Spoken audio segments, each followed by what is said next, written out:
pessoal, eu sou Andréa Zambel e hoje nós vamos falar sobre princípios e garantias constitucionais do processo civil. Bom, princípios eles podem ser definidos como a verdade básica imutável de uma ciência e funciona como pilar, como estrutura, como um pilar fundamental da construção de todo o estudo doutrinário. A Constituição Federal, ela adota a tendência de constitucionalização do processo. Então, ela incluiu lá no seu bojo, lá no meio dela, uma série de princípios basilares da ciência processual, ou seja, uma série de princípios fundamentais da ciência processual. Estão dentro da Constituição Federal. Então, esses princípios, eles passam a ser considerados como as garantias individuais do cidadão, em face, é claro, do poder jurisdicional do Estado. O artigo 1º do Código de Processo Civil, ele deixa expresso essa vinculação, quando ele impôs que sua aplicação e interpretação devem observar os valores e as normas fundamentais da Constituição Federal. Os princípios, nem todos os princípios do processo são garantias constitucionais. Essas garantias, muitas delas estão inseridas lá no artigo 5º da Constituição Federal e elas são elevadas ao nível de cláusulas pétreas. Não podem ser objeto de limitação pela legislação infraconstitucional. Já os outros princípios internos no processo civil, eles comportam uma regulamentação em legislação específica. Eles servem como forma de distinção do processo civil dos demais ramos da ciência processual. Então, vamos falar sobre as garantias constitucionais do processo civil. O primeiro deles é o devido processo legal. Ele está previsto lá no artigo 5º, no inciso 54. Bom, gente, para cada briga, para cada litígio, tem que ter lei, né? Deve a lei apresentar expressamente uma forma como eu vou resolver, uma forma de composição jurisdicional pertinente, já que nenhuma ameaça ou lesão de direito pode deixar de ser apreciada pelo Poder Judiciário. Isso tem previsão no artigo 3º do Código de Processo Civil. Bom, a mais moderna e conceituada doutrina brasileira, ela vem com base nos estudos de direitos comparados. Estende aí o limite da cláusula do due processus of law para fora do processo. Entende muito mais como uma espécie de postulado gênero, onde é derivado todos os outros princípios. Essa inspiração ela teve origem na Constituição Federal norte-americana, onde foi fundado no histórico o conceito do Land of Law. Acobertou aí o caráter não só processual, mas também substantivo do devido processo legal, através das emendas 5ª e 14ª. E essa característica substantiva do devido processo, ela vem sendo ressalvada na doutrina, por diversos juristas, por diversos doutrinadores, onde ela garantiu, ela veio garantir que ela pudesse ser constatada. Por exemplo, no princípio da legalidade do direito administrativo, na liberdade de contratar e no direito adquirido, lá no direito civil, nas licitações, nas garantias constitucionais fundamentais e até mesmo em procedimentos extrajudiciais da vida privada, né? Expulsão de um sócio de um clube recreativo. Para o processo civil, é o devido processo legal o princípio informativo, que abrange e incorpora aí todos os demais princípios a serem estudados. Ele funciona junto com o contraditório, a ampla defesa e a imparcialidade, como o sistema de garantias processuais básicas, uma sociedade justa e democrática. Ninguém pode ser privado de sua liberdade ou de seus bens sem que tenham sido submetido a um julgamento que foi prolatado com base no pertinente instrumento estatal que foi previsto em lei para a solução daquele conflito específico de interesses. Bom, nos dias atuais, está provado que o processo jurisdicional estatal nem sempre é o melhor instrumento de pacificação social, por ser ele moroso e dispendioso para as partes.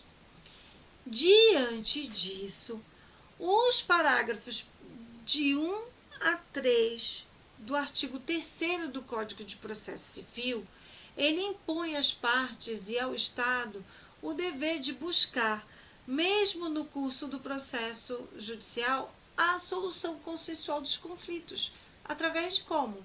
Conciliação, mediação. Por quê? Porque elas são mais rápidas e barato para todos os envolvidos. Bom, segunda garantia, ou princípio, é a imparcialidade. É a garantia de um julgamento proferido por juiz totalmente imparcial às partes. Ou seja, ele não tem lado nenhum, ele está equidistante. A isenção daquele que profere a decisão é uma das maiores preocupações da ciência processual. E é garantida por um conjunto de outros princípios e garantias. O primeiro elemento integrante do conjunto principiológico são as garantias constitucionais dos magistrados, consistentes na irredutibilidade de subsídios, inamovibilidade e vitacilidade. Artigo 95 da Constituição Federal, onde fala os incisos 1º, 2º e 3º. Também está ligada à imparcialidade a garantia do juiz natural e proíbe e expressa os tribunais de exceção. Inciso 37, artigo 5º da Constituição Federal. O juiz natural é aquele investido regularmente na jurisdição. Ele tem a investidura dele, né? E com competência constitucional para o julgamento do conflito de interesses a ele submetido. Por exemplo, um exemplo prático da aplicação da garantia da investidura é a declaração da inconstitucionalidade da aplicação à norma de medida socioafetiva judiciária, né, e gerar aí, por consequência, a violação do princípio do juiz natural. Já que, para que não haja violação ou a proibição aos tribunais de exceção, né, se faz aí que o órgão jurisdicional ele tenha sido criado previamente aos fatos que gerarem a confusão ali, que foi submetida a seu crivo e com competência prevista de modo expresso na Constituição Federal. Bom, um exemplo, o Tribunal de Exceção, no nosso ordenamento, ele seria o de Nuremberg, né, criado após o fim da Segunda Guerra Mundial, para julgar os crimes de genocídio que foram cometidos anteriormente à sua instituição. Bom, gente, o próprio Código de Processo Civil, nos artigos 144 e 145, eles prevêem hipótese de natureza objetiva e subjetiva de parcialidade do juiz. O desaforamento de casos de competência do tribunal do júri, né, visa justamente o deslocamento do julgamento para outra comarca, já que vem suspeitar de parcialidade dos jurados, como, por exemplo, quando o réu ele tem uma influência política, social e econômica em pequena cidade do interior. Outra garantia ou princípio constitucional do processo civil é o contraditório. Ele tem previsão lá no 55 do artigo 5º da Constituição Federal. Pessoal, o contraditório, ele hoje é considerado a garantia mais relevante do ordenamento processual e consiste na outorga de efetiva oportunidade de participação efetiva das partes na formação do convencimento do juiz que vai prolatar a sentença. Essa efetividade, ela vem da paridade de tratamento das partes em relação ao exercício de direitos e faculdades processuais, aos meios de defesa, aos ônus, aos deveres e à aplicação de sanção processual, artigo 7º do Código de Processo Civil. Bom, essa dialética processual, ela consiste na atuação do juiz e na atividade contraditória das partes. É a forma de concessão de legitimação ao processo. Ele gera maior força de pacificação social e justiça nas decisões. Não se pode negar que a parte vencida ela tem um conformismo maior quanto mais ampla tiver sido a sua participação no feito. Muito embora não admita exceções, o contraditório ele pode desenvolver de duas formas diferentes. Primeiro, de forma antecipada. É a forma comum de aplicação, né? Está previsão lá no artigo 9º do Código de Processo Civil. Lá, da forma antecipada, as partes elas acompanham o desenrolar do processo desde o início, sem suportar efeitos de decisões interlocutórias, das quais ainda não têm o conhecimento, e com o proferimento da sentença final, somente após a cognição cansativa, né, grande, que foi desenvolvida pelo juiz, tá? E aí, exemplo, que é o processo comum de conhecimento, né, proíbe aí a chamada decisão surpresa. Segundo, de forma diferente ou postergada no tempo. São hipóteses de exceção, né, inciso de 1 a 3 do artigo 9º. Quais são elas? Primeiro, quando presente a urgência decorrente aí de um perigo, de dano ao direito material que foi invocado pela parte, ou risco ou resultado útil do processo, artigo 300 do Código de Processo Civil. O segundo, quando for evidente o direito do autor da demanda, artigo 311 do Código de Processo Civil, e o terceiro, nos casos de ação meritória, artigo 701 do Código de Processo Civil.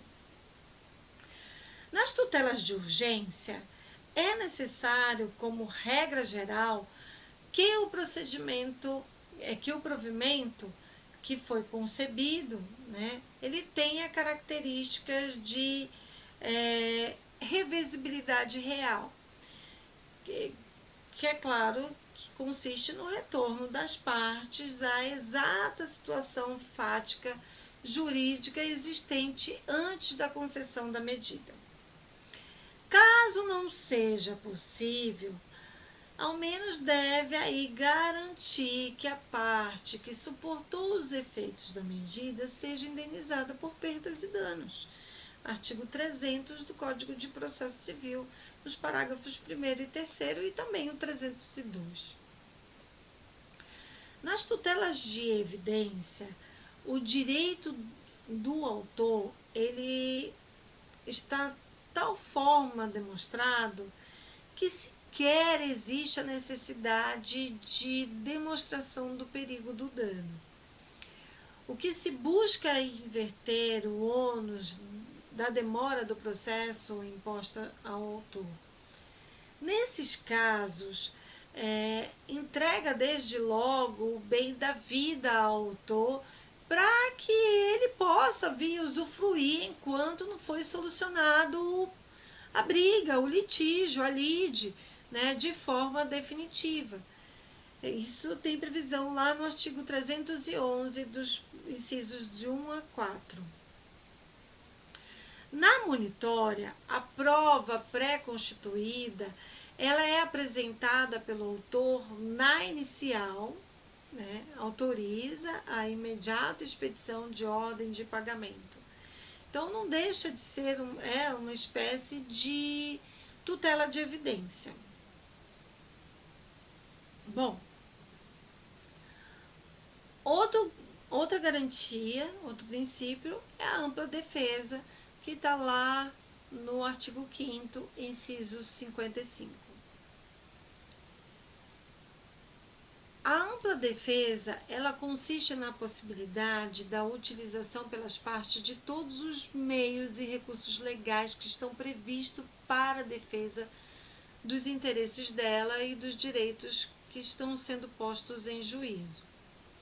O processo atual, mediante sequência de atos processuais formais, todos eles que estão previstos em lei, e claro, né, juntamente para garantir a igualdade das partes durante o transcorrer aí do processo, que se instaura perante o judiciário e para possibilitar meios de efetiva defesa dos seus interesses em litígio. Não se concebe um processo justo sem que tenha as partes acesso a todos os meios legais, processuais e materiais, que foram criados para a demonstração de seus recursos em juízo, servindo a ampla defesa também como uma forma de legitimação do processo. A violação desse princípio, ela está ligada ao conceito de cerceamento de defesa e consiste na prolação de uma decisão prematura, sem que tenha sido facultada à parte a utilização de todos os recursos previstos em lei para a defesa de seu direito. Bom, outra garantia ou princípio é a fundamentação. Tem previsão no artigo 93, inciso 9 da Constituição Federal. A Constituição Federal, ela exige dos órgãos da jurisdição a motivação explícita de todos os seus atos decisórios. Garantia esta replicada no Código de Processo Civil, lá do artigo 11.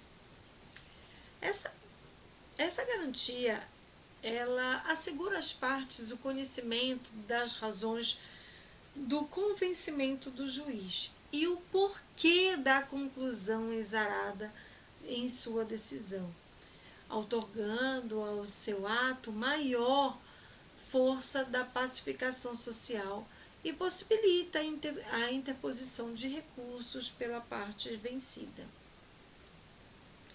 O artigo 10 do Código de Processo Civil, ele proíbe ao juiz proferir uma decisão com base em fundamento sobre o qual as partes não tiveram oportunidade de se manifestar. Como em nosso sistema legal, né, o civil law, que é o nosso sistema legal, né, os agentes políticos da jurisdição não são eleitos pelo voto popular.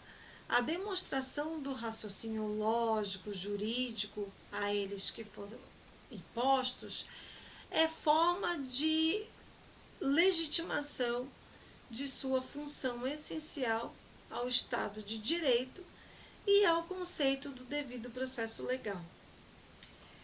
No nosso ordenamento jurídico, abre uma única exceção ao princípio da motivação. Nos julgamentos da competência do Tribunal do Júri Popular, o órgão constitucional da jurisdição ele é soberano em seus vereditos, onde o acusado ele é julgado por seus semelhantes mediante simples resposta positiva ou negativa a quesitos que foram formulados pelo juiz togado, sem qualquer demonstração do raciocínio lógico dos jurados quanto ao juízo condenatório ou absolutório. Próxima garantia ou princípio é a publicidade. Artigo 5º, inciso 60. Todos os atos praticados em juízo, eles são dotados de publicidade, como uma forma de controlar a atividade jurisdicional pelas partes e garantia da lisura do procedimento. Artigo 11 do Código de Processo Civil.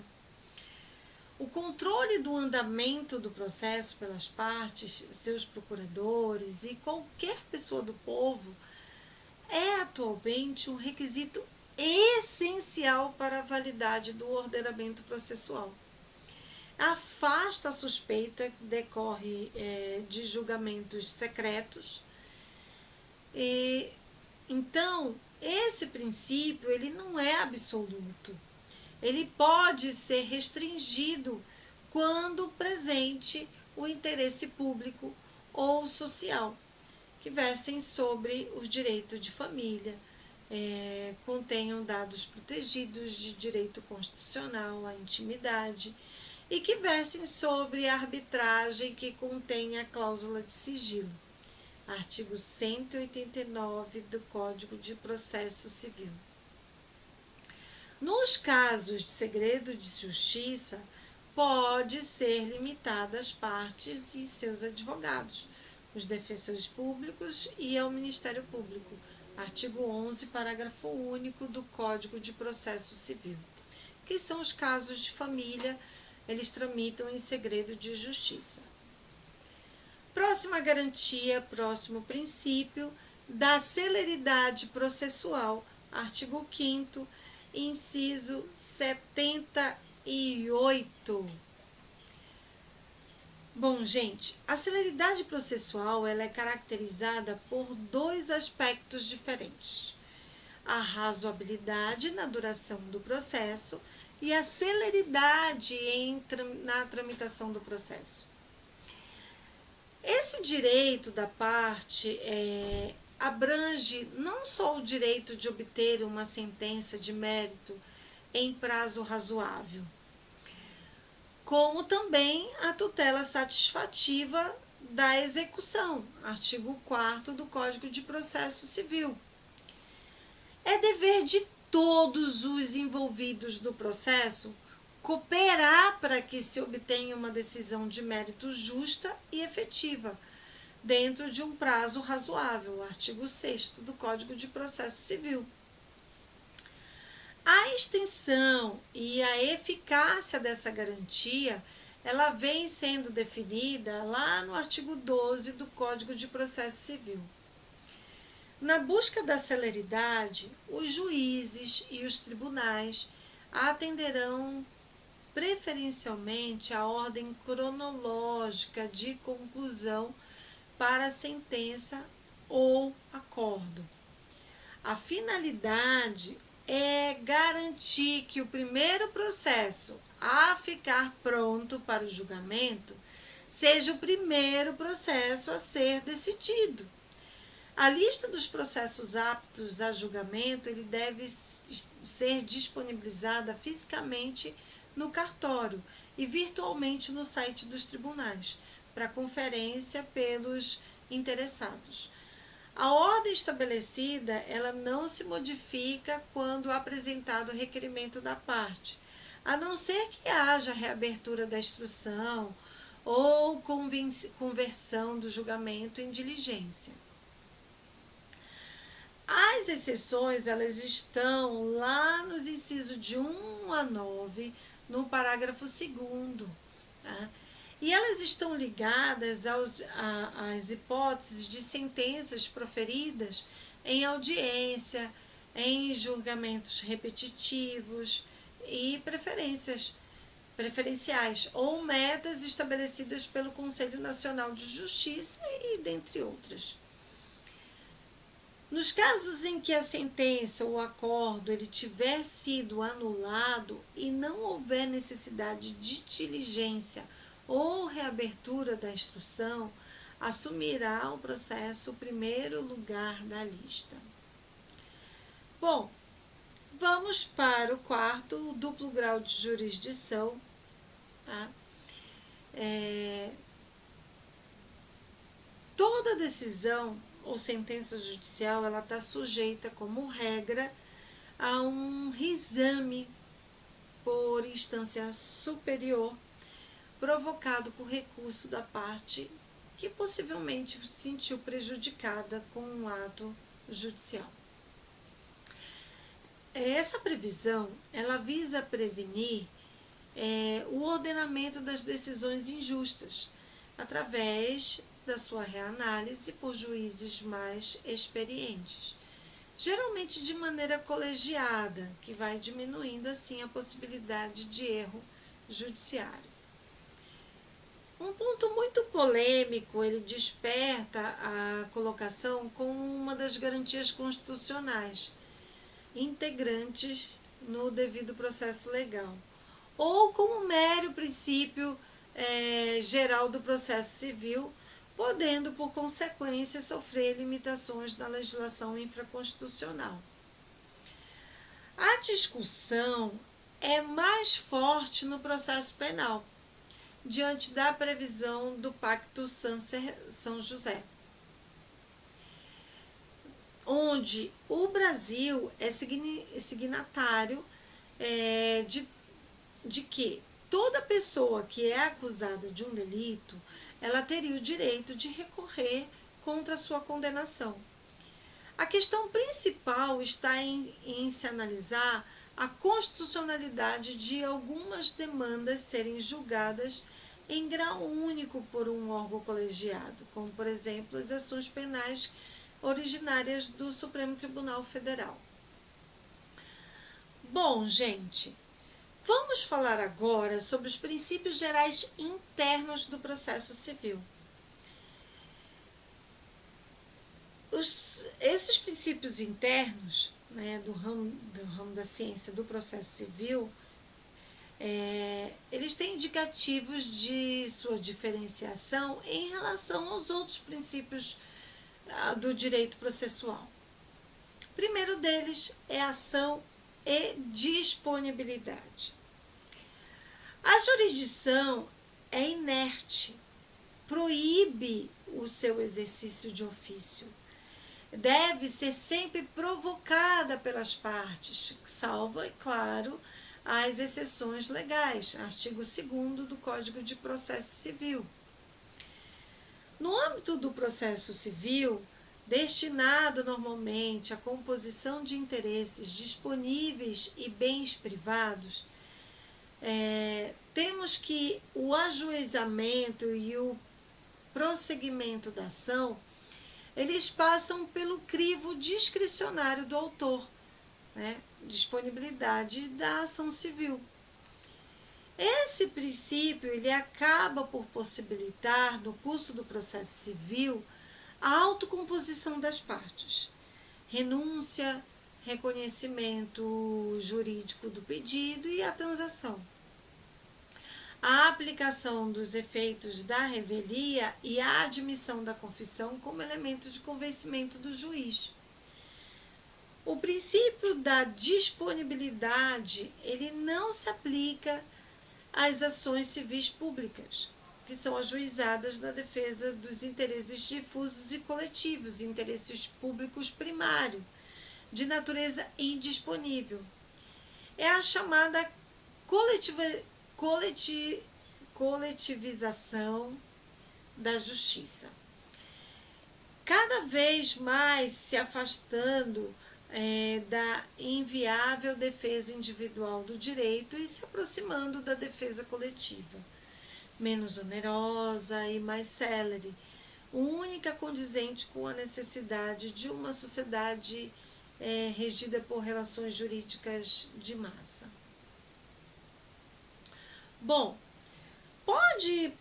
a gente pode concluir que o processo civil ele assume maior disponibilidade quanto maior privado for o direito material que está sendo discutido em juízo. Já quanto mais indisponível for o direito material versado nos autos, direitos difusos, coletivos ou de incapaz, mais o processo civil se aproxima de uma chamada indisponibilidade inerente ao interesse público incidente na espécie. Bom, mais um princípio é a verdade formal. No processo civil, considerando o interesse privado e disponível no processo, é obrigação das partes a comprovação dos fatos que elas estão alegando. O autor é imposto fazer prova dos fatos constitutivos de seu direito, enquanto ao réu se impõe a prova dos fatos extintivos, modificativos ou impeditivos do direito do autor.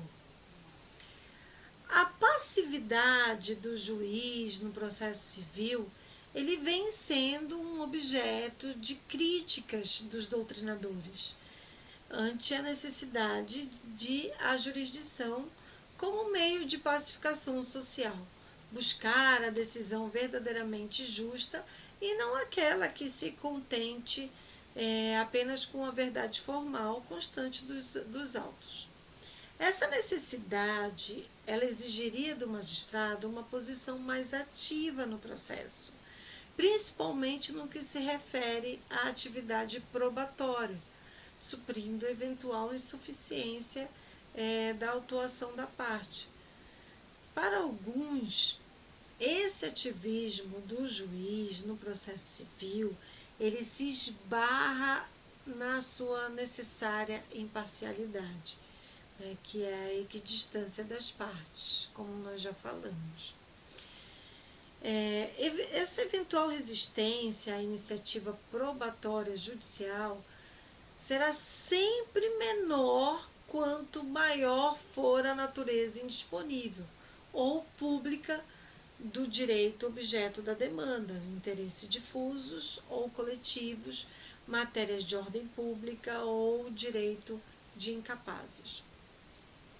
Mas, em direitos plenamente disponíveis, com as partes maiores e capazes, recomendável que o juiz, para garantia de sua isenção, atue apenas de maneira supletiva à atividade probatória incompleta desenvolvida pelas partes, como, por exemplo, determinando segundo perícia ou a oitiva das testemunhas referidas em outro depoimento. Outro princípio é a legalidade processual. É o princípio, gente, que todo aquele que participa de qualquer forma do processo, ele deve atuar de acordo com a boa-fé, Artigo 5º do Código de Processo Civil. O uso de expressões ofensivas é totalmente proibido aos sujeitos do processo, sob pena de cassação da palavra. Se proferidas oralmente em audiência ou de serem riscadas nos autos com expedição de certidão, com inteiro teor das expressões ofensivas em favor da parte ofendida, artigo 78 do Código de Processo Civil. Já a violação da boa-fé, no artigo 5º do CPC, do Código de Processo Civil, por uma das partes, possibilita a aplicação da pena de litigância de má-fé, artigo 78 até o 81 do Código de Processo Civil. São condutas que caracterizam a má-fé. Quais são elas? Deduzir pretensão ou defesa contra texto expressivo de lei ou fato incontroverso. Outro, alterar a verdade dos fatos. Não pode. Outro, usar o processo para obter o objetivo ilegal. Que absurdo, né? Outra hipótese, opuser resistência injustificada ao processo. Outra, proceder de modo temerário. Mais uma, provocar incidente manifestamente infundado. E interpor recurso com intuito meramente protelatório. Gente, a parte que agir dessa forma, ela pode ser condenada a pagamento de multa. E o valor ele varia de entre 1 e 10% do valor da causa. A indenização à parte contrária pelos prejuízos sofridos e arcará com os honorários aí as despesas processuais. O artigo 79, ele limita a imposição da sanção ao autor, ao réu ou interveniente. Decisões judiciais recentes vêm condenando o advogado solidariamente com o seu patrocínio, com o seu patrocinado, por dano processual causado, artigo 80. Então, tome muito cuidado. Próximo princípio, economia processual. É o princípio que informa a realização de atos processuais. Esses devem ser sempre praticados de forma menos onerosa possível às partes, dentre aquelas previstas na legislação processual, é claro. A necessidade atual de um processo de resultados faz com que a análise das formalidades processuais elas sejam realizadas visando a finalidade pretendida em lei e não a forma em si mesma. Esse princípio ele decorre da regra do aproveitamento dos atos processuais. Por quê? Eles já foram realizados no processo e eles, desde que não tenham ligação direta com eventual nulidade anterior, permanecem íntegros e válidos. Incide ele também na formação de todo e qualquer procedimento que deve chegar à sentença com o mínimo possível de atividade processual. Também a possibilidade de indeferimento da inicial, a possibilidade de julgamento antecipado do mérito, os institutos da conexão, cumulação de pedidos e ação, e dentre outros.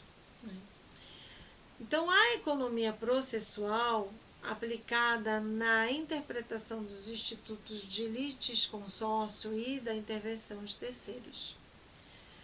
Bom, não pode esse princípio ser invocado para afastar normas procedimentais e expressamente que estão previstas em lei, sob pena, gente, de violação ao devido processo legal.